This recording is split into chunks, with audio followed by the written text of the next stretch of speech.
Alrighty, everybody, we have another game coming up. Facepalm Tactics against HOTS Musical, and this is Division 7. So again, a little caveat out there for everyone. Division 7 is the lowest league of HeroesLounge in Europe, which means that all of the players, on average, are between gold and bronze level. So we are at the lowest level of HeroesLounge, and again the caveat, all the players are fully aware that they are getting casted here, that they are very likely going to be made fun of, and that we're going to rip into them a little bit, while at the same time trying to explain what to do and not to do in games on the amateur level. So don't be offended on anybody else's behalf. Everybody here is absolutely fine with all of this. But as it stands, the interesting part for me personally is that we have another noob in another game in another team. So my personal take on this was like, oh my god, he is subbing in for so many teams, it's insane. Until my chat actually explained this to me and said like, listen, he is getting kicked off teams all the time because he's playing Atanis and is just losing every single game, and afterwards they're kicking him out. So it makes so much sense to me right now, and we have another noob therefore in another match. Honestly, if after losing 3 or 4 games with Atanis in a row now, he still goes into that shit hero on the side lane, I'm probably gonna puke live on stream or something. That in itself might be tempting to just lock the hero in for a second, but at this point I'm just sitting there, I'm like, don't pick Atanis! There's so many other good heroes here. Now, the little caveat is that all of this is, by the way, happening shortly after the last patch has been dropped by Blizzard. Now, it shouldn't really have a big effect because, let's be honest here, players didn't have a lot of time to adapt to it. We might have small adaptations here when it comes to the power levels, but most of the heroes only got tweaked a little bit, and it will take some time for the new meta to evolve and teams and players just adjust to all of that. But there might be a couple of talents that we can at least talk about. Ragnaros banned out, so you can already tell there's a lot of preference also going into picks and bans here. I would love to go in and say like, okay, they're gonna pick this, and this makes sense here and there now. But then again, it's Division 7, and we know that Division 7 is very special. So Diablo and Malfurion get banned out, and Kalthas and Ragnaros get taken apart from HOTS Musical, which actually makes sense. I mean, especially Kalthas, even in Division S, we see Kalthas occasionally played, pretty much when Mena is on the draft. But, obviously, in the lower level, Kalthas gives you, through Living Bomb value, a little bit more. Now, the Garrosh first pick is something that can be nice. Ooh, Muradin. Muradin, traditionally not a hero that you see picked too often in Division 7 for a very simple reason. Actually, on Tomb of Spider Queen. Because he doesn't have the wave clear. So normally Johanna is something that especially the lower teams go into a little bit more. But we have Jaina picked together with this. So there's already the attempt maybe to set some kind of stun combo up where Jaina can bring the burst damage and take a hero down. So there's definitely potential for that. And Pierce is coming in, and we're also seeing Deckard Cain, which got buffed a bit. Blizzard is going to try and bring him back into the game here. So let's see what we're gonna have with that. The ban's coming out. I wouldn't really be shocked to see the Facepalm Tactics going into another support ban, since they already banned out Malfurion early on. So maybe an opportunity to ban out Jaina to make sure that Muradin and Tyrande, to make sure that Muradin and Tyrande with the Jaina damage aren't an option. And yeah, that's the Sylvanas ban. Okay, so no empowering of any pushes that we could potentially see. That's already a big one. And that kind of has to be Tyrande ban, right? That would be the most obvious ban that you could go for at this point. Muradin Tyrande has for a long time been an item. If you already commit to an early Muradin, that might be the play. And yeah, they hesitate.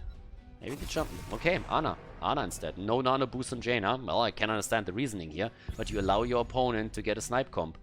So let's see if HOTS Musical is jumping on that opportunity, or if they're just going to let that slide and be like, yeah, whatever.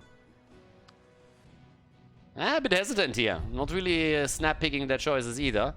We had to, by the way, don't really have a lot of damage on the side of the Facepalm Tactics just yet, so they need maybe a Gul'dan, maybe a Liming if they want to have burst damage. Oh, you want Axe? Yeah, they want Axe. Okay, we have an Oriel and Sul'jin combo. And the one thing that scares the living shit out of me is that we have another noob so far without a hero. And what do they need? An offlaner. Please don't pick Atanis. Please don't pick Atanis. He said earlier, actually, I'm gonna keep picking Atanis because I have to win at some point with him. So let's just hope that that's not happening here, but we'll see. There's Reyna, and we have Gul'dan. Actually, Reyna, Tychus is getting played. I really don't want to look at it.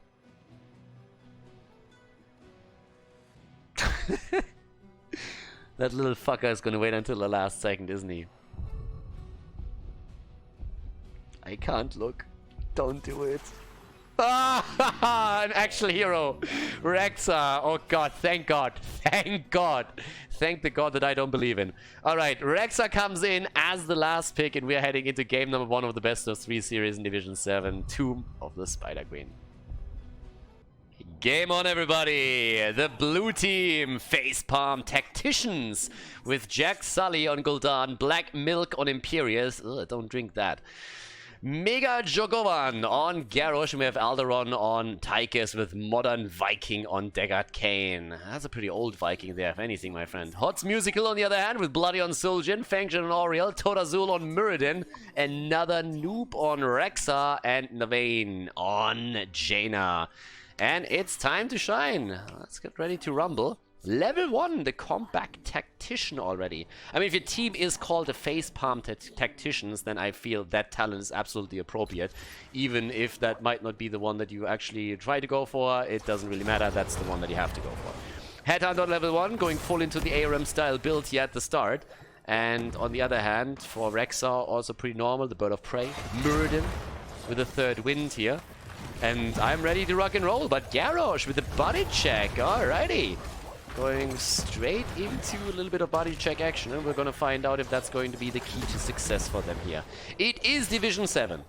Bronze to gold level is what we are seeing here, and rumor has it that a couple of Plastic League players have also snuck into the scene.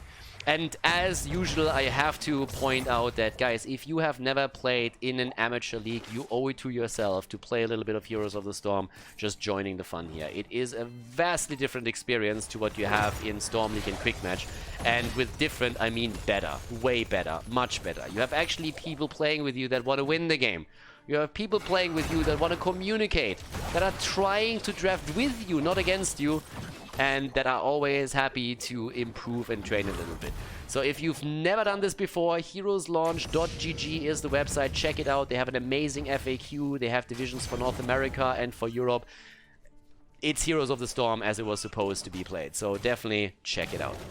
As it stands, we're having Bloody in the attempt, obviously, to get his baseline stacked. Once that you have the 15 stacks on Suljin's baseline, you get ranged increase, which is pretty amazing when you also complete the Headhunter talent, because that means that you have an absolute incredible auto attack range, which really helps you to melt down the opponent's tanks in particular.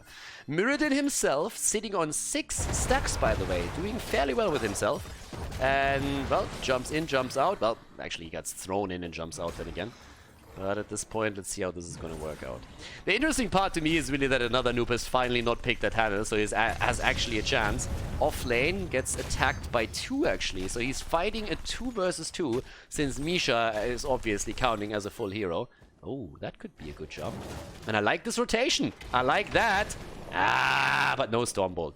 So why do I like this? Well, first of all, they don't have a support that has lockdown. That's definitely true. But I like that they are rotating Muradin together with Jaina in this case to hope that they get a Stormbolt into a little bit of extra damage to Jaina's burst.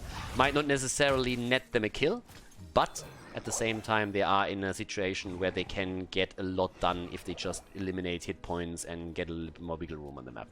Interesting setup here now with in for the kill for Gul'dan. So Garrosh, he already started to go into slightly different setups here. But we have also the bigger they are. And against the Dwarf, that makes perfect sense. I like it. You get a good setup with Imperius, with Garrosh, with Deckard, and then you can really start murdering the Dwarf here. So he needs to be careful.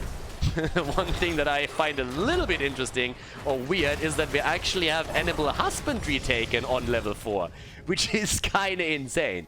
I mean, just to really put you into, into the picture here, we have another noob previously playing for 3 different teams with Athanas more often than anything else, and he was actually trying to activate the Leoric trait value with Athanas, and was a little bit surprised apparently that didn't work. No matter how often he died, he didn't get that. So him going into Animal Husbandry is more than a little bit ballsy. Normally on this map in particular, I would have just gone into the Hunter-Gatherer again for the extra armor, but he is far from trying that out, so we'll see how long that lasts. But yeah. With this, we're having currently the level 4 talents in. With the Thunderburn, it seems like Muradin is already aiming for a very sustainable build. Probably going to head into level 13 healing static. Red Web Weavers are descending first, as Hot's Musical is going straight in for the first objective. I'm actually asking myself why they are called Hot's Musical. I mean, is it because with the synergy that they have, they are drawing a symphony in this game? They create a symphony that will blow the eardrums out of the opponent and then leave them bleeding on the floor as they take a glorious victory, and the standing ovations that are theirs. Is that the reason? Am I interpreting this correctly, or is there something else going on here? Skullcracker for Muradin. And we're having at the same time now also a little bit of a pressure through the middle of the map, as only Black Milk is trying to defend this. So a split on 3 lanes as they're going for it right now. But that first turn-in is starting to help them a little bit. Jaina, by the way, interestingly enough, going into the Fingers of Frost and the Arcane Intellect, plus Ice Flows on level 7. Now, if you've ever seen a build that was accumulated by rolling a dice, then this is probably it. The good thing is she should never run out of mana. So that's one thing. But they're starting to make the play for the top, and at this point it really looks like they might be able to maybe not take the fort down, or get some solid damage against it in either way. Yeah, Imperius is coming in from behind. Muradin with 10 stacks. Hasn't really gotten a lot after I initially told that, or said that he's actually looking really good on this one. But down at the bottom of the map, another noob is still sitting tight and trying to work on that level 4 talent of his. Like, the only mantra that you have in the game if you're going for that is like, don't die, don't die, don't die, don't die, the entire time. And so far it's working out. 6 stacks for Bloody. Not a single kill in the game, therefore also no stack for his level 1, which would of course also give him a slight boost in damage. But another noob down here with a stun. Uh-oh, that's 20 gems on Rexa. The heal from Oriel is there, and he gets out as Muradin jumps in, and that is a kill! Suljin comes in and gives them axe as he gets the first stack for his Headhunter, and also starts to accumulate the stacks on his level 7, the Arcanite axes. Oh, another kill and another stack for Suljin, but Suljin himself also eliminated, gets the stack first and has 10 on the baseline now. But this is 2 kills against 1, and it's all coming down again to the amount of gems that you hold. And currently, we're having another opportunity for the red team to get a Web Weaver wave. I mean, not quite yet, but they are close to completing it. The blue team obviously has enough gems to get that easily, so they need to be dissuaded from turning in here, and that's why Todasul is just sitting tight and trying to get a couple of Storm Bolts in against heroes that turn in, or try to. Everybody else is sitting up at the top, and now we have the red team in a position where they could get the second turn-in of the game. More slices coming through, as Suljin is doing fairly well here. Obviously, more hits keep coming. That's a nice setup. That attempt from Deckard Cain to lock them down, but the red Web Weavers come in again. The red Web Weavers are starting to descend once more, the second time in this game, and level 10 abilities are there too. And they are actually going into the Guillotine. Guillotine, the Ring of Frost, and the Crystal Aegis. And here come the Web Weavers. Oh, Horrify. Yeah, that was not really the Horrify that we're looking for. No, that was not an Obi-Wan move at all. At that point, he just pushed it back to safety instead of into the vent. Oh, and there's the hit. Guillotine comes through. All the attacks keep coming as they're trying to go for the stacks, but already the throw of Muradin back into the fort range even. Ring of Frost is in play, and Garrosh goes down. They recover the gems, but that's the 3rd kill now, and therefore the 3rd stack for Bloody on Suljin. And they are doing fairly well here. Up at the top, the fort is falling. Down at the bottom of the map, Alderon on his Tychus is able to defend the Web Weaver wave, but in the middle, the fort has taken damage too. Gul'dan is starting to sit a little bit tight on his 38 stack, so he is 2 away from completing the Echoed Corruption, but the rotation towards the bot side is now also coming in. And we actually have at this point a setup for especially Rexa, where he's sitting already at a bonus health of 700. It's not too bad for him. 3,500 HP, so if he can hold on to the Animal Husbandry a little bit longer, that would be fantastic. Talking damage, by the way, just to give you a bit of an idea, 22,000 for Suljin. Top damage dealer on the side of the red team. And he isn't even done with his quest talents yet. Gul'dan then again, with all the AoE that he can bring to the table, has 28,000, but now the blue web weavers are descending too. Because, well, at the end of the day, facepalm tacticians were able to get the turn-in since nobody guarded the turn-in spots from the red team. They were just trying to get some pressure onto the bottom of the map. A few more stacks now also coming in for the Arcanite access.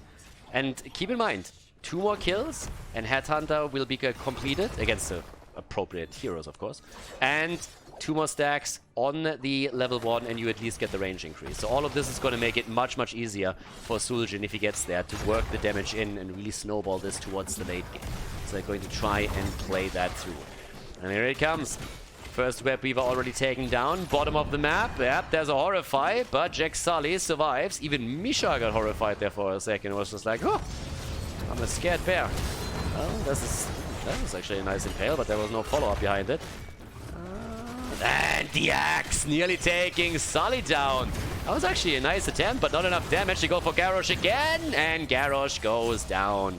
14 stacks now for the baseline. Make it 15, baby, and you have something. There's the 15, and that's the range increase. All of a sudden, another noob is able to get maybe Misha through. Muradin saved for a moment. Cooldown should be back up for him to jump out. Lulnado is pushing them back in. And here's the kill against Imperius. Imperius dead. 17 stacks now for Suljin on his baseline. He has the first range increase.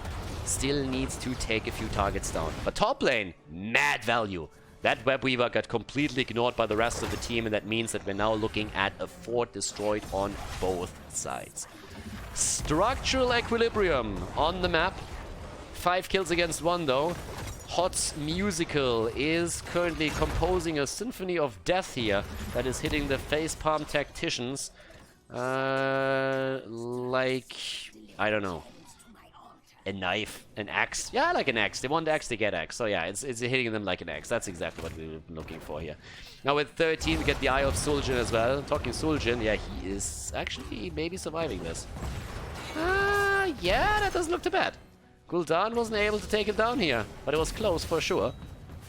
Now up to the top, there's a setup against Jaina. And is there heal? No, there's no heal. But there's a Muradin. And that Muradin collects all of the gems and says, like, I got it, boys! 13 is now ready for both teams. Jaina. Blue Web Weavers are descending again. They're losing ground. They actually start losing ground here. Okay.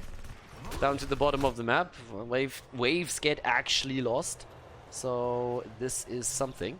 We're having on the mid lane right now. Still the aggression happening. Oh, there's another quick hit with the guillotine, but he doesn't really get the damage out that he wants with this. Now, who does he still need to kill? He still needs to kill Tychus, and he needs to kill Deckard Cain in order to complete the Headhunter quest. He already is looking decent on the damage, but those would be the 2 heroes that would grant him an additional range increase for his hero. They are defending the top lane right now, but it's a 5-man setup that they have there, and they kind of need to make sure that they're not losing the forts on the remaining lanes too. So, yep, at this point, they're starting to go in for it. The Ring of Frost against 4, and they get the kill against Deckard.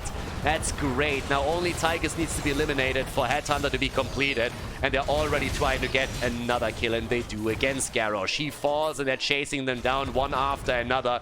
The problem is that the Web Weavers get completely ignored and are still pushing. Nobody deals with the Web Weavers. Another fort down at the bottom of the map, and the one in the middle has done a bit of damage too. So now there's still the opportunity to maybe get a turn-in for the red team if they finally take this down. We're having Auriel with the additional attack speed. That's great for Suljin. I mean, he's going to give them axe all day long. Wrong place, wrong time. 50 stacks on the Arcanites. Isn't bad either. They can go for the turn-in now. They should go for the turn-in now, but they also want to grab the Siege Giants at the bottom of the map. So 18 stacks for Suljin, and keep in mind, Tychus is the only hero that he has to kill in order to complete his Headhunter, or at least that he has to be part of the takedown of. And there's the turn-in. This is where Feng Shen starts to turn in the rest of it. In terms of damage, we have 38,000 right now. Tychus, by the way, is sitting on 25k. And the bottom of the map should be an easy fort for them. It's more so the question, what can they accomplish on the remaining lanes? This this whoosh to the top lane. Seems like they're going to focus on the keep if they can take that. They have the talent advantage, obviously. Not for much longer. Oh, Gul'dan? Gul'dan? Ah, and he actually survives it. The guillotine into the face. Gul'dan is down. Garrosh is dead again. Not having Indomitable on level 4 definitely doesn't help his cause here when he's trying to move out. And there it is. Headhunter is completed. Tychus is dead, and that means that we're now having the 10% additional damage, and in addition to that, the range increase. Bloody is a happy troll at this point. Can go in and just drop it. And obviously with Oriel helping him out the entire time here with the Bestow Hope, we're now also just seeing Axes flying through the screen the entire time, and they will get that keep for sure. That's an easy one right there. Easy peasy. Keep down, 11 kills against 2. HOTS Musical, they're doing well here, and they're going for the kill against Imperius, and they get it. The Symphony of Death that they are composing here is hitting the blue team hard, and they are losing everything. Deckard is down again, and now the core is open. But Gul'dan is back to business, and here comes Odin. So they're trying to defend. They're still having maybe an opportunity for them to make something happen, but keep in mind that the entire push isn't even done yet. They might try to defend the top lane, but down at the bottom of the map, it's a very different picture. Siege Giants and Web Weavers attempting to get another keep destroyed. And honestly, this one is likely to fall. Yep, that's another hit. 2 keeps down, and guess where the red team is? They are at the boss, of course. At the boss right now, and they are looking great with this. So Bloody getting the damage in the entire time for them. They're having the on-point target damage, with also Muradin having his quest completed. Getting Stormbolt after Stormbolt connected. And yeah, the team's doing well. I mean, I gotta say, for Division 7, there are a couple of complete facepalm talents that we've seen so far. But outside of that, a solid performance by HOTS Musical here. Maybe not all of the lane spreads were the best, but I gotta say, a lot of the meme moments that we are used to from Division 7 have been a little bit absent here. At least I didn't see anybody facepalming his ult too hard. We even had a bullseye on the guillotine, even though I'm not quite sure why they're not just ending the game here. Like, that's a little bit of a weird one. It seems like they're going for the turn-in now. And for level 20, so I guess they want to play it safe, get the Web Weavers, get level 20 and play it around that, but I think they could have taken the game there as well. Either way, as it stands, that should be the experience that they need. The Dwarf is jumping in, he's a little bit eager today. And there we have it.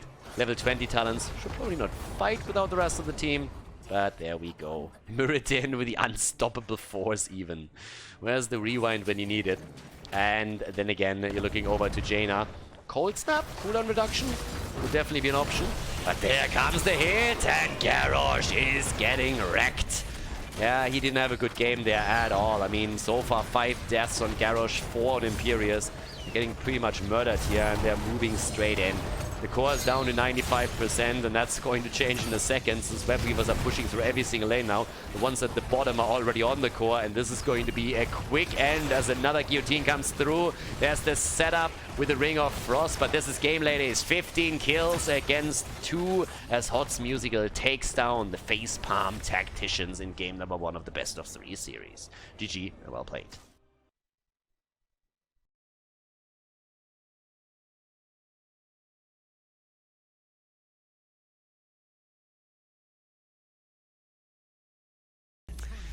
Alright everyone, we are back to game number 2. We actually had part of the draft already started, so they should be pretty quick at the beginning, but someone dropped in the middle of the draft.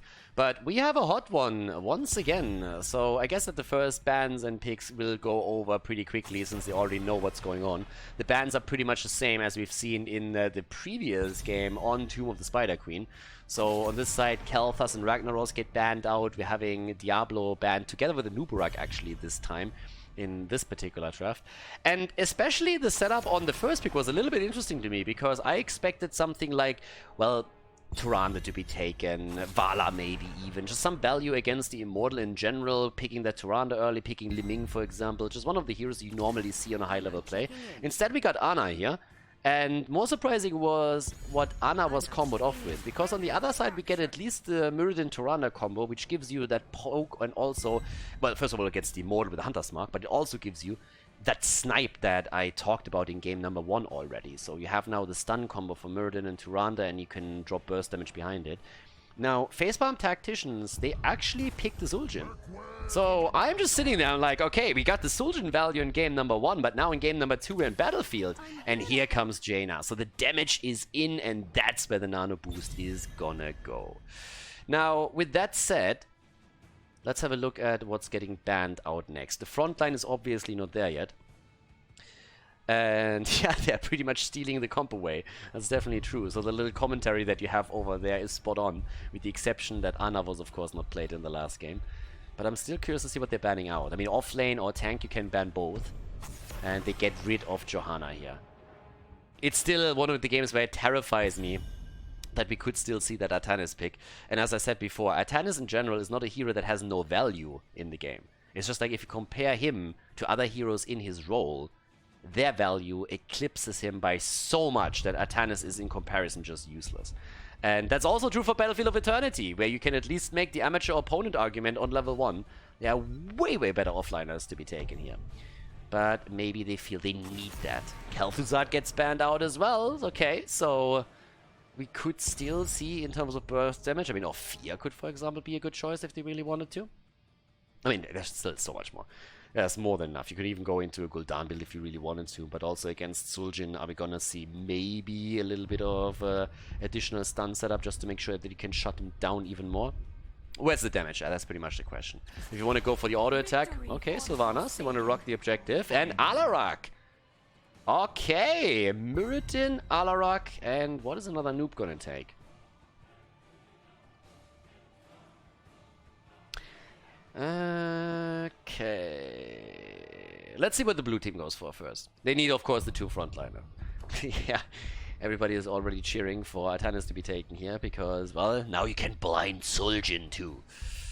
So, yeah, with the last 2 picks for the blue team, ETC and Thrall. Okay, if they would have taken another frontliner, they could have played Thrall with Crash Lightning here. But what's the pick for Hot's Musical? I honestly feel they're gonna go Alarak just to troll the shit out of me. So, and they dominated the last game, so you can actually argue, well, are they maybe just better than their opponent and can get the victory here? I hope you're ready. I knew it was coming. Of course they're gonna do it, aren't they? They go for Artanis. Alright, so another garbage hero in the game, but well, what can you do? Maybe they are so much better than the Facepalm Tacticians that they can still win the game. But yeah, you gotta love it. So let's go straight into game number 2 as we have the trolls going full on board here. And I'm not talking about Zul'jin here. Battlefield of Eternity, second map in the best of 3 series. Game on, everybody! The Facepalm Tacticians with Mega Jorgovan on Thrall, Black Milk on Zul'jin, Alderon on Ana, Modern Viking on Jaina, and Jack Sully on ETC. Little bit of a weak front line, and oh, Thrall is already ending.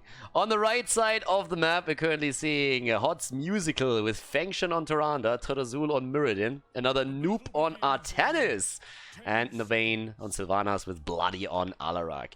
So Artanis pretty much saying, well, I just lost 5 games in a row with this hero in HeroesLounge. Eventually that streak will come to an end. I have to win one. It might as well be this one. Then again, if you're looking at Thrall, he actually went into the Rolling Thunder. Not a great talent, to be honest. If you are finding yourself the entire time on the solo lane and you're just playing one-on-one all game long, then it might be a talent that is actually valuable for you. But this is not going to be the case here. This map is very much so determined by a lot of the 5 versus 5 setups later on in the game, more so than the 1 versus 1 at the beginning. So in this case, should have definitely gone into the Echo of Element right there. So yeah, Rolling Thunder, not a good talent. The only player on a higher level that has actually sometimes picked that in a competitive game was Chris. Might still take it occasionally, but yeah, he also played a pretty memey style whenever he played with his games there and has his own Storm League vibe. In terms of Zul'jin, by the way, we have a bit of an adjustment with Bone Slicer as the level 1 talent, so no Headhunter here for Black Milk. When it comes to the talents, we're now also seeing Artanis with the amateur opponent. And I'm a little bit... Oh, the God Slide from ETC. Look at that. Top lane, by the way. The battle between Thrall and Atanas. Now, Atanas has obviously the problem that he can't really heal himself here, whereas Thrall has a Frostwolf resilience and really wants to go for the other. And another noob goes down! Solo kill! That would have happened with Rexa. That wouldn't have happened with Blaze. Yep, and he is getting what he deserves. So now the only question after we establish that Atanas is still trash is, can the rest of his team maybe carry him to victory? Can they carry Atanas? That's the big question that we have to ask now. And that's a question that will be answered as the game continues. So, up at the top, we're currently having a little bit of experience lost since the minion wave was obviously moved in, but Atanas is back to business and is trying to redeem himself for the insult delivered by Thrall in the 1v1. So at this point, we're having 5 stacks already for Zul'jin. He's stacking a little bit quicker than what we've seen previously in game number 1. I gotta give him that. Not going into the Headhunter is obviously going to make it a little bit difficult for him in the late game to regarding the range that he could have gotten here. Level 4, what are we going to get? It is Mana Tide. Alright, Mana Tide is taken. Not really sure if you necessarily needed that in this setup. Muradin is actually also getting a lot of damage put in. Having the Armani Hide, and with level 4 available on the opponent's team, we're getting, in this case, the Shield Surge. Okay, also the rotation towards the camps, now that the Immortal has been announced. We're having 40 stacks for Sylvanas, which isn't bad either. But obviously, Sylvanas kind of wants to push with the Immortal. You want to win this and try and use the Snowball as much as you can. And as the Immortal spawns, both of the teams are not on the scene of the crime. You can't really do anything there just yet. But the camps have been taken by both now. And with that slight leading experience for the face palm tacticians, they're trying to go for it. Atanas is jumping in. ETC is playing around it as much as he can. They're chasing him down. Oh, the swap out of the stun. Another reason why you don't pick Atanas. But in the 1 versus 5, not even that helps him. They win the halftime show though. They win the halftime show right here, but obviously the red team is looking for a few more kills and is starting to move in. Hot's musical with an attempt. Halftime show is over. And here comes the additional attackers. They're trying to burn that one down. Atanas is starting to take the right side and trying to burn this. But in comes the damage as ETC is back to business and is going to try and make that play. Atanas is using the amateur opponent though to try and get them a bit of a lead here. They're starting to move back in. Jack Sully is there. They're getting the damage, but do they get the kill opportunity? Maybe against Muradin. He's a little bit low. Immortals are both low now. 5-man setup is already there. And I think in this case, we can safely assume that the facepalm tacticians have an opportunity at their hands. They're trying to burn it down. It's close, but it is a victory for the blue team. I win the first one. No Sylvanas won with this. And right now, the rotation up to the top as down to the bottom of the map. We've seen value from the camp as it nearly pushed through the fort itself. But so far, has only knocked down that wall.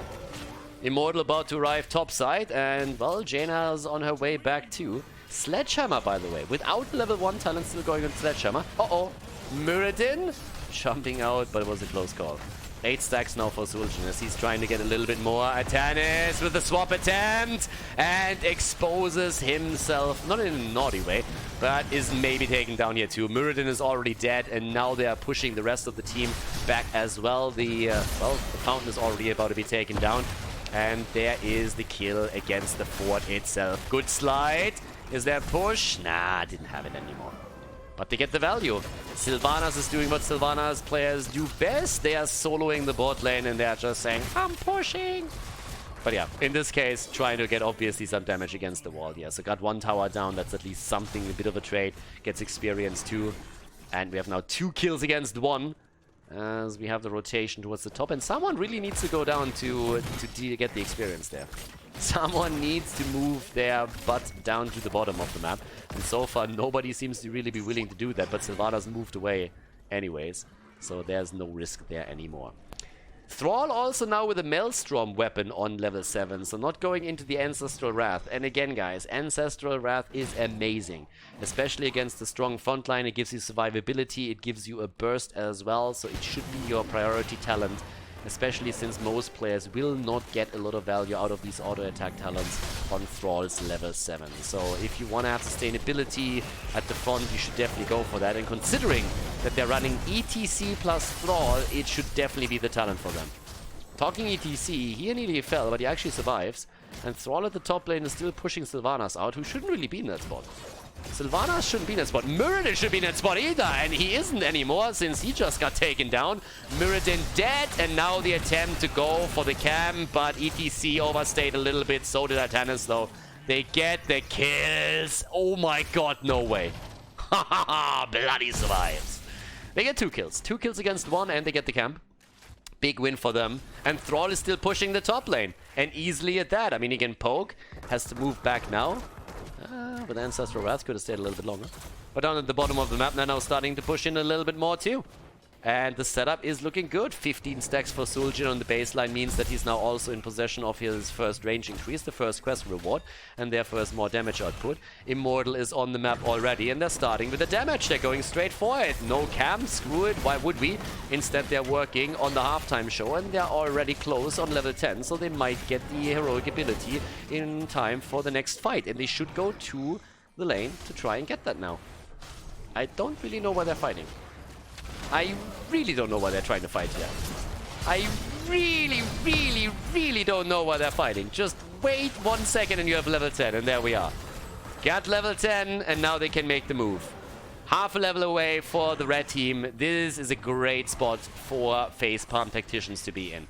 And they're starting to go straight in for it. ETC with a slide, ETC with a move. Here's the Earthquake, the damage, and the setup attempt against Thrall, but it didn't work, and they make the play for the Immortal. That's an easy one. Mosh pit against 3. Muradin jumps in. He wants to dance too. He's a party animal. He has the rhythm, he has the beats, and they actually get taken out. They win the Immortal, handily at that, but they lose 2 heroes as nobody gets anything into the kills, and they lose another one. Oh, the swap! And she still runs away. The old granny on the way to the top lane, the Immortal on the way down to the bottom of the map. And we have now 5 versus 4 kills and a pretty funny game on our hands. Now the fort is obviously down. The fort is eliminated. The Muradin jumping in gives him a bit of sledgehammer value, but yeah, that fort is gonna fall easily. The question is just simply, what can the blue team do with that? I don't really think they can do anything at the bottom of the map. They might be able to push it out a little bit. But yeah, at the end of the day, this Immortal is not going to get as much as he could have if more heroes would have survived. So yeah, with this setup, we're having currently 16 stacks also on the negatively charged. At least Thrall is currently sitting at the bot lane and double checking, but they're rotating towards the top as the Immortal went at least through 1 turret, and they're trying to make the play for the top, but Sylvanas escapes. Sylvanas gets away, and now they can open that wall, which they for some reason don't. Vision is not important. Alarak is an idiot. I don't know why he's laughing. So far the game hasn't really been funny for him, but again, up to the top. We're still having our little setup. And yep, looking good so far. Jack Sully is sitting there eating the owl. Vision has been granted. But if there's at any point a mosh pit setup with a nano boosted Jaina that has the mana to drop Ring of Frost and all the damage, then they can just pretty much annihilate them. There's a lot of wombo potential for the blue team.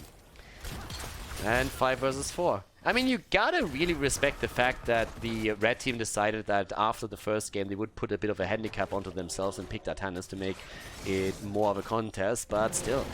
Here comes again the move from ETC. Jack Sully pushing through. 20,000 damage on Alarak. 30,000 damage on Suljin. 25 on Thrall, who's top lane again. Here come the attacks. Can they get the slide? Can they get a hit? Oh, trying to dodge a stun, but both of them are moving in. Mosh pit is ready, and it's party time, baby! And there's the kill. I love how Suljin uses the axes, misses every single one of them, even though the targets are stationary, and how ETC pushes the remaining targets out of the Ring of Frost that was getting dropped there. You gotta appreciate that. I mean, executing that was pretty difficult, so yeah. As it stands, they get the kill against Muradin. They're jumping in again, but ETC is a little bit too far out, and he goes down, and Jaina dies. They're trying to get the kill through Suljin, and they do, but Alarak comes in and gets the counter kill against Thrall. Yeah, I'm not sure why you popped Dingo there, because, well, all of the cooldowns were used, so that was not really a problem that you could have dealt with. So anyways, but yeah, a little bit of Division 7 A synergy. Cooldown is ready, cooldown gets used. Doesn't matter if that makes sense or not, you go for it. So with 6 against 8 kills, we have the red team again in the spot where they can actually make it work now. 27,000 damage for Alarak, halftime show easily won. And they might be able to get the first Immortal, and let's not forget that they run Sylvanas. The entire setup for them was determined to get more push going. I have zero idea what this is. Why you go for the camp here, it just blows my mind. Guys, like, you are losing the Immortal. That's 100% shield Immortal if you don't do anything about it. So they go for the camp. This is Division 7. It's confirmed. Gotta get camps. There's the camp. Ah, there's the ult. And the kill against Sul'jin, maybe or maybe not. Another noob wants it, but the Immortal has now been claimed, and they need a few kills if they want to make sure that they are not getting steamrolled here. They try and go in for the fight. Sul'jin is starting to move in slowly, but now the globes have been taken, and things are looking dicey. Yeah, there's the swap, the big fight, bloody low, everybody low, and Antanas dies first. They went into a battle that they didn't need to take here. And now they're still fighting it, as we're having slows coming through. The Immortal is at the bottom of the map. If they just would have moved back to push with the Immortal, they could have gotten probably the keep too. But, well, at this point, we're having the Immortal melted down pretty quickly. I don't know why he re-engaged into that fight. Atanis saw a swap and he took the swap. He took the swap immediately. You're missing all of the swaps that you don't take. They're barely getting the fort. Guys, they could have easily gone for keep here. 7 kills against 8. Yeah, you gotta fight. This is Division 7. There's certain rules. If there's a camp on the map, you gotta go for the camp. And if there's a fight, you gotta take the fight. 27 stacks now for Sul'jin. He doesn't even have Arcanite access, so it doesn't really matter in this sense. He took on level 7 the Vicious Assault here. And in addition to that, we're getting a bit here. But again, the damage of course still matters, so don't actually get me wrong. Damage on the baseline matters one way or another, and also the cleave still matters too. So, well, here comes another setup. The swap is actually in, and successfully puts Atanis into a 1 versus 5 position. He goes down, but they get the counter kill against Shader. Trade accomplished. ETC gets melted away. And, well, they win the fight. They win the fight regardless. Well, winner is always right, aren't they? They have level 16, that's true for both teams now. Full on auto attack build with the Grace of Air and the Tempest Fury. Thrall's build is... Thrall's build makes me want to cry a little bit. Makes me want to cry just a little bit. Quest completed for Sul'jin by now. But again, he didn't go Arcanite access, so there's no stacking for him, but it's still added damage that you obviously can now yield. Wield, sorry, not yield. I mean, he might yield soon too, but yeah, we are wielding the damage, we're not yielding it. Then again, if you look at his damage output, he's kind of yielding it to Sul'jin. One way or another. Either way. 132 sadism. This isn't bad either. 27 stacks now for Sul'jin. Alarak. And that puts him into the top damage dealer position for the red team. 41,000. Bloody is bloodying their noses. Yeah, and that Thrall is on the run. Run, Thrall, run, but the rest of the team was already there. Again, the delay on the objective. They yield the position to the red team, and here comes the fight. The swap attempt is in. They try to make the play for Muradin. Uh-oh, ETC, Ring of Frost! The interrupt on the mosh pit, but that's 1 kill, and that's the sadism gone. Sadism gone, and guys, 1 kill, 2 kill, 3 kill, make it 4, baby! And they might even get Artanis. If he hunts him down, but he doesn't. So that should be a win on the objective. Artanis the only survivor. And they're going for it. 32 stacks right now. It's a fun game. It's actually a fun game that they're playing here. 12 kills against 11. It's definitely a lot closer than what we've seen on the first map, when Tomb of the Spider Queen, again, was a bit snowbally here. But there's the big opportunity, of course, now to try and make a play for the first keep of the game. Both of the forts are eliminated on the side of HOTS Musical, so they have to try and defend the top keep in this case. And this is still a big Immortal, because it's a pretty big Immortal that we're seeing. Yeah, and it's rough. I mean, there we have the 40 stacks already. How much damage does a Thrall get now? He's getting a little bit closer. I mean, 48,000, honestly, still puts him into the second damage position in the game.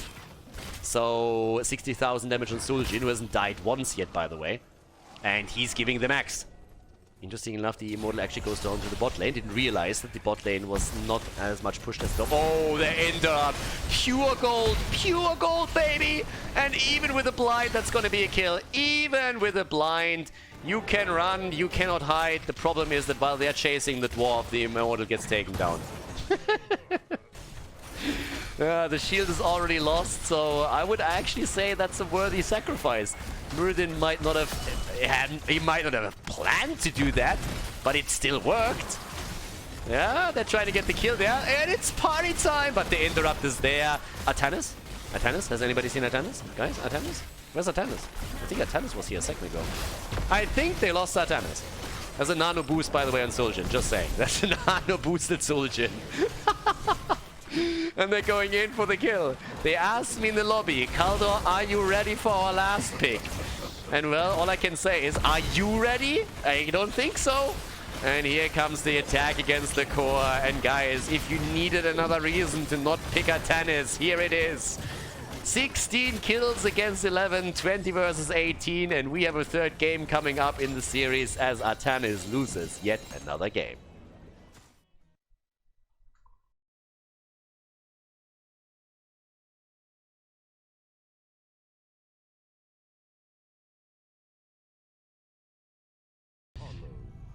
Game on, everybody! That's happened. This happens when you pick Atanas, and there we go. Cursed Hollow is our third map, and I am definitely ready for this one. The Facepalm Tacticians are going up against HOTS Musical once again. And we have an awesome map. We honestly, like we do. I love Cursed Hollow. As a decider map, it is really a lot of fun. We could see globals right now, and especially in Division 7, globals can mean anything. And I still feel I have to throw that out again. Division 7 is obviously the lowest league in HeroesLounge, which means that we have, on average, bronze to gold players here. So we'll see which team is taking the victory here in the series and the map. It's coming down to a best of one pretty much at this point. The bird gets banned, so we're already banning globals. And I really want to see what they're going to pick right now. There's two focus points that you can have on the map. Either you're trying to go for global strategies, or you're playing a little bit more around the boss. So what could they possibly pick here? I mean, ETC with the potential stage dive gets now banned out too. I guess last game a couple of the mosh pits probably didn't really... make them really happy either, so they ban ETC against the tank player on the side of Facepalm Tactics against Jack Sully, but stage dive on this map would be another great one as well. So with that said, Soljin gets banned out too. Okay, this time no trolling. Soljin has a 100% win rate in this game, by the way, in this match, once for each team. Atanas, by the way, in case that you didn't get that yet, is at 0% win rate and has been there for a long time. And there's the ban against good old Kel'Thas, which means that Ragnaros is actually open. And that was one of the heroes that previously was banned out against the Facepalm Tacticians twice. Both of the previous maps. Could first pick it. Could also wait for the second pick rotation. It still happens before the next ban phase and the last ban phase, therefore. And they go into Diablo. Diablo getting picked immediately. Quick skin change 2. And now the big question. What are we getting from HOTS Musical? What they're heading into. Really different map from what we've seen so far. I mean, what did we see? Battlefield of Eternity, 2-lane map. Very heavy objective focus. Teamfight focus too, therefore. And we've seen Snowball on Tomb of the Spider Queen. Now a big map, different setup. Oh my god, and they go into the Fruit Fly. Oh! Oh! Starting with Atanas and going into the Fruit Fly. They picked Trashwing and Muradin. Muradin now for the third time in a row, one of their early picks. And HOTS Musical with a Fruit Fly pick. Ooh. Ooh. Yeah, and obviously there's Diana on the other side. What are we going to get with that? I still wait for that Ragnaros. It was banned out twice against them. Where's my Rag ban pick? You could go for it right now. Alright. I'm experiencing all, like, again, the fruit flies are back, guys. We need a fly spotter. We need a fly spotter. And we already have the first one, and that's obviously Jaina. But we could see a little bit more. What's the ban? Are they afraid of that Ragnaros? Is that really a concern? I mean, they banned it twice. They must have banned it for a reason, right? And they ban Vala this time. Alright, Vala banned out. Are we getting Ragnaros? That's my big question. They banned it twice. Must have been banned for a reason. Ragnaros could be picked. Could be picked.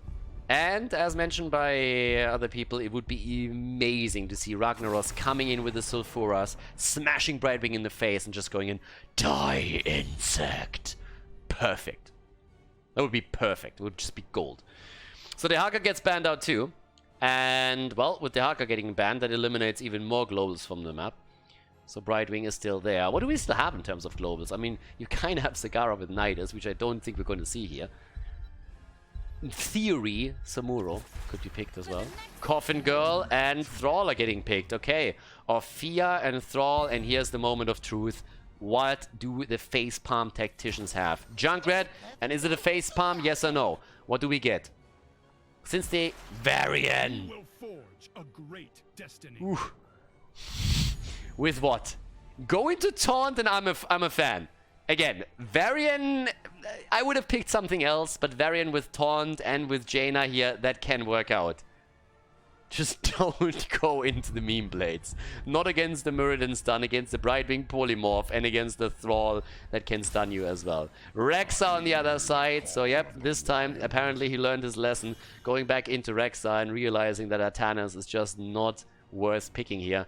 But guys, what are we going to get on Cursed Hollow? Who's going to prevail here? Is Varian going to take it, or is the Fruit Fly victorious today? Cursed Hollow, last and final map in the best of 3 series here in Division 7 between the Facepalm Tacticians and HOTS Musical.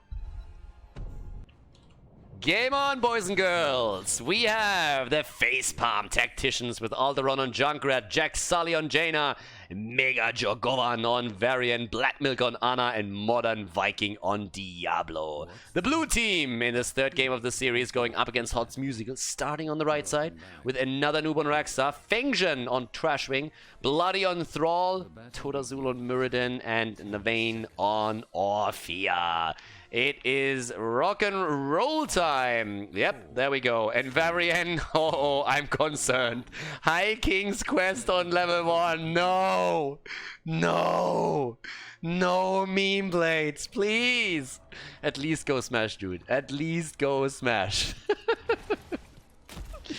Oh, this is gonna be a bad day. Division 7 tries to deliver here. Thrall is sitting at the bot lane. Echo of Elements for him. But here comes the attack against Muradin. That dwarf is there. And in the meantime, we have seen the rotation of Rexa towards the top lane. Yeah, Alderon is already laughing on his Junkrat, and there's nobody going on any of these lanes. Like, it's a 5-man mid play. 5-man mid, boys. Let's go. Finally, someone is starting to move his bony ass over. Why is nobody going top? What is going on here? This is an entire minion wave that they just gave up. What is this? Quick match? It's like there's no one there.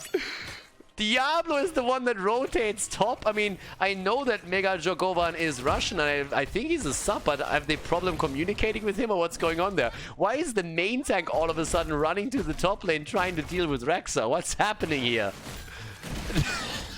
Like, they are already an entire minion wave behind for no reason whatsoever. Yeah, Junkrat is still laughing. He's not the only one. Okay. Finally, we're having, we're having Varian moving up. Gets the first hit in. Jack Sully successfully depleted his mana pool. And down at the bottom of the map, where, like, again, like, you can't really spam abilities out the entire time on Jaina, because you're gonna ending up in exactly that situation where your entire mana pool is already empty, and he might just go back there to the Nexus to replenish it.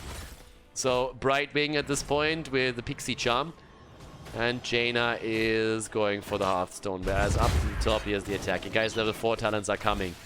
The Revelation on Varian. Any moment now. And an Animal Husbandry again. Okay. Oh, if you don't die against Varian and Jaina, then I don't know what's going on there. I mean, they have a wombo. Please pick Taunt. Please pick Taunt. Please pick Taunt. Please pick Taunt. Please, please, please, please, please. Pick Taunt. No! No! Why? Why? He goes for lol blades. Oh, he goes up against Murden stun, against Brightwing with the polymorph, Rexa with the stun, and Thrall that can lock him down too with the twin blades of Fury. Ah. Oh my god. Okay, I mean, granted, is there coordination? That's the question on the side of Hot's Musical. Can they coordinate against Varian when he goes in with the twin blades or not?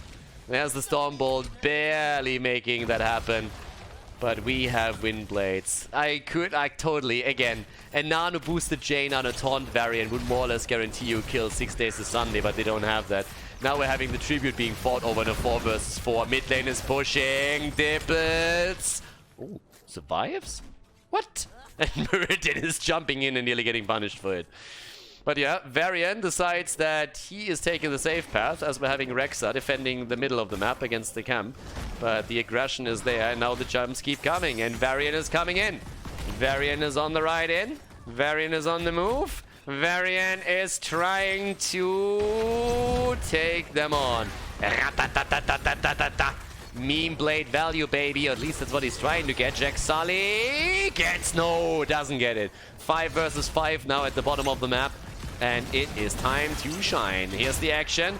Torazol is already a bit low. Oh, Jaina getting good damage out, but she's not the only one. And there is no taunt. No taunt at all. Again, polymorph against... Ooh, nice wall stun. Against Jack Sully, who's low in mana again. The Siege Giants, by the way, are taking down the wall in the meantime. Level 7 is a little bit quicker for the red team. That should give them the lead that they need in order to get the first tribute. And there's the Misha stun again. It's not looking good, guys. It's not looking good. There was a big opportunity to go for a great kill comp for the blue team, but they didn't take it. And I'm actually scared. Brightwing might win a game. Brightwing might win a game here because meme blades are just not what you're looking for here. Now, we're talking about talents we have on level 4 now, the Frost Armor taken. In addition to that, with level 7 talents, we're having, I mean, Animal Husbandry so far is giving the value, and on level 7 we're now also seeing the second wind here. So let's see how much chop chop we can actually expect from Varian. Varian can be kind of good if you have slows on your side. Varian can stick to the target and he gets the blades in and does never get stunned, but that's a coordination question then again. And Varian already trying to get some value here. I love that we're having at least one game Ancestral Wrath, so at least a little bit of value out of the level 7 talent of Thrall that we're having here now. But let's see. And yeah, with this we're now having another tribute spawning, and this time it's a bit of an advantageous position for the blue team. And kind of keep in mind that we didn't see a single kill yet. 5.5 minutes in, not a one kill. Not one. Top lane is a bit low though. Yeah, there's another stun, and they really need to be careful with this. And down at the bottom of the map, the channel is there any second. Well, is there nobody starting to rotate down? Thrall at least should make a bit of a rotation work now. Unless they don't want to fight for that at all. Yeah, but nobody's here either. Echo of Elements completed a bit late, but still is there. 5 minutes, nearly 6 minutes in. And there we go. Again, the attempt. Oh, the wolf didn't connect, but there's the dust. Trying to make the play. Varian is scaling the bear. Yep. Well, at least he's trying to go for it. Yeah, Polymorph is there immediately as expected. Double stun and double kill. Yes, no, maybe? That is another one. 2 heroes down. And I kind of realize right now I'm a little bit in a lost situation. Either Brightwing wins or Meme Blades Varian wins. I'm actually not quite sure what I would prefer more. Probably the Brightwing kill, to be honest. Because let's face it, Meme Blades Varian... yeah. Actually, no, now that I think about it, I would probably prefer Meme Blades Varian to win. I really don't know. It's a tough spot to be in. 2 kills against 0 and 2 tributes against 0 puts the blue team also in the tough spot to be in. But yeah, the rotations are coming, and let's not forget that we have bosses on the map, and with level 10 around the corner, there's a chance that they're going to make a play for the boss eventually. Talking about it, there is a chance that Varian actually just says, you know what, I'm just going to get bosses now. Because I'm Varian. Doesn't have to make sense, but I can. So, there we go. Bottom of the map. Bloody moving in to destroy the rest of the wall here. Level 10 is in, and that gives us the Emerald Wind Eternal Feast. Coffin Girl is hungry. You would be hungry too. You would be jonesing for an Eternal Feast if you had been locked into that fucking coffin for that long. I mean, she carries that thing around with her.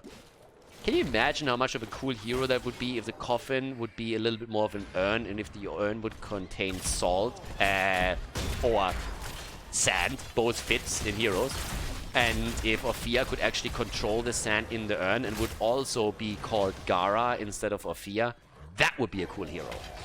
Either way, yeah, slight deviation away from like a little bit of a deviation there. Ult sign for both teams now. And with that, that means that we are having a little bit of armor potential. I've been talking about the Apocalypse and also the Ring of Frost, and now we are going into that. So let's see what's happening. There's the Apocalypse with 0 stun value. I think Thrall might have been affected. And they're trying to go for the Eternal Feast. Ring of Frost. R buttons are being pressed. And R buttons are getting value. Haha, for both teams. The 2 tanks are down, but Dibbles is coming back. And, well, Jaina is also getting taken apart here. And Varian is running around, trying to be useful. Doesn't really work for him, though. But, yeah, so with that said, we're having another tribute, and that's a Curse Baby! It is Curse time! And down at the bottom of the map, we are already seeing a fort being destroyed here. The rest of the team is starting to split a little bit. I would still love for them to get one hero down to the bottom of the map, so that they can also get some lane experience here and take these minions down. But the red team is killing it! 4 kills against 1, they get the Curse, they get 3 tributes in a row, they're looking fantastic. They're looking absolutely fantastic. And it's impressive that they do it without a support. Yeah, I would... Ooh, well, press the Stormbolt when you need it. Well, there's one. Modern Viking without souls. Always suspect that Diablo doesn't really have a soul. But in this case, they might get the kill too. And yep, it looks really, really good for them. There's the Stormbolt. There's the kill. Can they get more?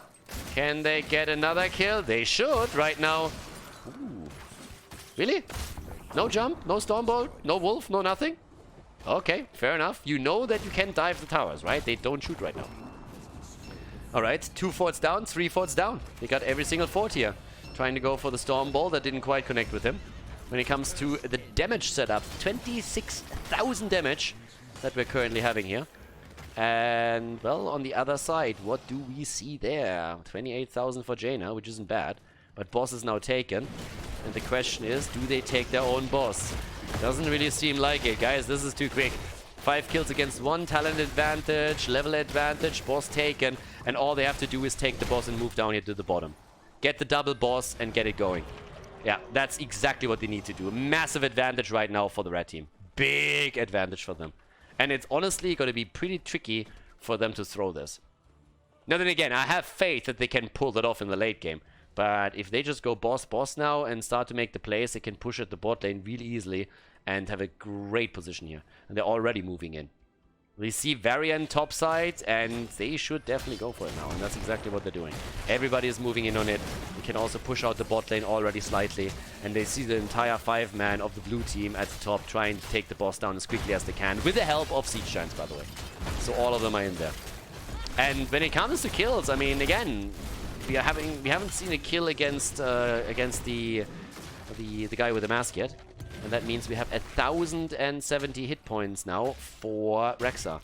Additional hit points, that is, which means that 4,200 hit points, he is pretty high on HP. And if you compare him to Muradin, Muradin has 500 less, so it's pretty even actually. So they're starting to go in again, and now with the entire move down to the bottom of the map, they're hoping to get a bit of damage onto the keep too.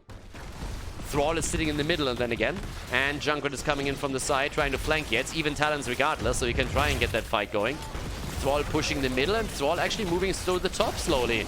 Here's the Eternal Feast, creating some space for the boss to be useful. Apocalypse, Dibbles, low, Ana with a heal. And the Ring of Fail, as it doesn't connect with anything but empty air. But they're still pushing that for the key part. Quest completed for Muradin. Cooldown reduction for him. Diablo. Oh, nearly the kill against him. But they get the keep. They get the keep, and they might get a little bit more. Can they get the kill? They're going for Jaina, and she is down. The nano boost not useful here. About as impactful as Varian. Thrall at least falls, and that prevents them from ending the game. But the keep is down, and Junkrat is still giggling away. Very little to giggle about, because they are still far behind, but there's another tribute spawning on the map now too. And there we go. In comes the attack against the keep. And Varian, where are we seeing him? Varian with 25,000 damage and 1 death. They're starting to jump in. Camp taken. And they're moving away again. Muradin just zoning the entire time, getting the storm bolts worked in. He himself at 20,000 damage. And yeah, they are doing extremely well. 2-level advantage, 16 talents. I mean, seriously, what do you want more? The 4th tribute that they now win in a row. And yeah, outside of that, the blue team just doesn't find an angle here. And I come back to my initial point. Taunt, taunt, taunt, taunt, taunt. Taunt into Jaina, Ring of Frost. Taunt into Apocalypse. Taunt into anything. Cone of Cold, Blizzard, whatever, you name it. Especially with a nano boost. But instead, we get the meme blades. We get the meme blades, and we get Jaina. Oh my god, a little bit too aggressive here. Ice block, that was a nice one, but the Eternal Feast and they're dropping both. She gets the Ring of Frost connected, but that rotation was too aggressive, too obvious. They face-check the bushes too, and that's an easy kill against 2 heroes, and now we're looking at 8 kills against 2, and they're starting to take the Siege Giants away from them. Or at least they should. They want Junkrat though. Should take the Siege Giants, to be honest. Ooh, the Stormbolt nearly connected. Thrall is going for the Siege Giants, and he should. So yeah, there we go. And the push to the middle is maybe... I mean, can they get another keep here? With 2 down? Probably not, but they might be able to get some damage in. They get the Siege Giants for sure, yeah, with the camp coming through. They go for the tribute top side, I would assume. But they can still play around there a little bit. Riptire already getting ripped pretty quickly by Muradin himself. Thrall is delivering the top lane. Brightwing is going straight in for the tribute. That's the 5th that they take in a row now. Or at least it will be, because I don't see anyone contesting it. And there's camps now pushing both of the lanes. A little bit of damage here, a little bit of damage there, up to the top. The zone out from Bloody. Muradin comes in with a double Stormbolt against them. And the boars get unleashed. And again, the choke point, Eternal Feast of Fear. The greedy Coffin Girl getting kill after kill and damage point after damage point. 3 down, 4 down. They go for 5, and it's a 5-man team wipe as they're dropping Diablo. And they can go for the core and run through their keep. I mean, it doesn't really matter at this point. Only Dibbles is not dead, and this is going to be game. It should be game. It will be game. It could be game. Is this still Division 7? Top keep, by the way, is about to fall against the Siege Giants. They're going for Diablo again, and they take him apart. Hots Musical with a 2-1 victory against the Facepalm Tactics. 2 times Rexa, 2 times a victory, 1 time Atanis, and a loss right away. Great Ring of Frost, but it's too late. The game is over, and Hots Musical takes the best of 3 series in Division 7 of HeroesLaunge. GG.